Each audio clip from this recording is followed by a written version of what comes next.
Hello जी, आप सभी को मेरा प्यार भरा नमस्कार।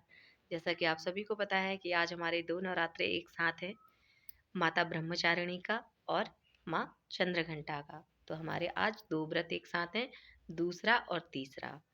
जैसे कि तो 2 व्रत हमारे आज साथ में हैं और दोनों देवियों की पूजा हम एक साथ कर रहे हैं। तो आप सभी को ढेर सारी बधाइयाँ हैं क्योंकि कुछ लोगों का मत है, अब ये इन शास्त्रीय मतों में तो हमें नहीं जाना है भई, हमें क्या है इसका ज्ञान नहीं है, तो हम इस विषय में नहीं बोलेंगे। लेकिन ये कहा जा रहा था कि सूर्योदय की से पहले ही तीसरा व्रत पूर्ण हो जा रहा है, तो उसको आज तीसरा व्रत भी आज ही में शामिल किया गया है। तो आप लोग आई होप स्वस्थ होंगे, मस्त होंगे और प्लीज़ अपना व्रत में ध्यान रखिएगा।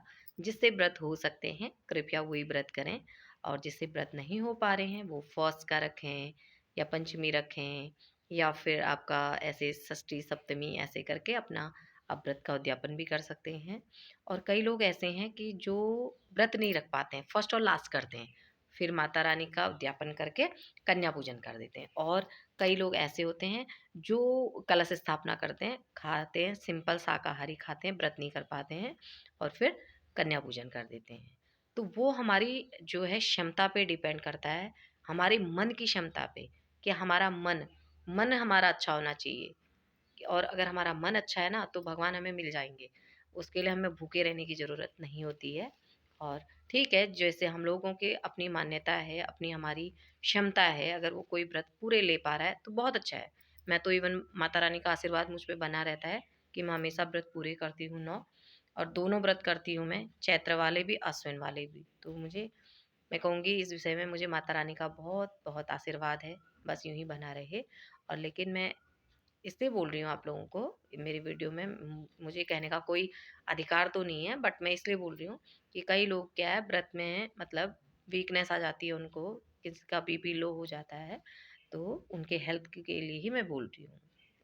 उसके हिसाब से बोल रही हूँ और ये नहीं कह रही हूँ कि आप व्रत नहीं रख सकते हो। व्रत रख सकता है हर इंसान, अगर वो श्रद्धा उसके अंदर से है। मैं अपने बच्चों को भी मोटिवेट कर रही हूँ कि बेटा आप व्रत रखना मीन्स खाना नहीं होता है कि हमने व्रत रखा है ड्राई फ्रूट खा लिया या हम फ्रूट्स खा रहे हैं, नहीं।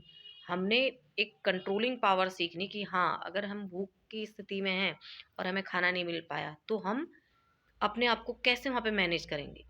व्रत रखना सिर्फ भगवान प्राप्ति का ही उद्देश्य नहीं है।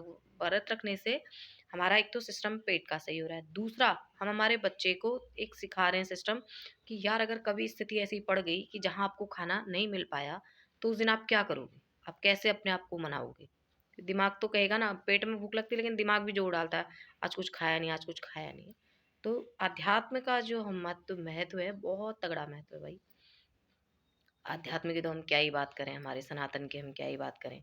हर धर्म अपने आप में सर्वसंपन्न है, लेकिन आध्यात्म जो जुड़ जाए, मैं धर्म की बात नहीं कर रही हूँ, आध्यात्म की बात कर रही हूँ। आध्यात्म में सेल्फ का आपको अनुभव हो जाना कि यू आर द गॉड। आप एक छोटा सा अंश है भगवान का। मुझ में भगवान बसे हैं, मेरे बच्चे में भगवान है, मेरे हस्बैंड में भगवान है, आप लोगों में भगवान है। तो ये हमें जिस दिन एहसास हो जाएगा, उस दिन हम अध्यात्म की ओर धीरे-धीरे कदम अपना बढ़ाना स्टार्ट कर देंगे। तो फिर से जयकारा लगाते हुए बोलो सच्चे या जूता वाली माता तेरी सदा ही जय। जयकारा शेरा वाली दा, बोल साचे दरबार की जय। अपनी वाणी को यहीं पे विराम दूँगी। जय माता दी, जय हिंद, जय भारत।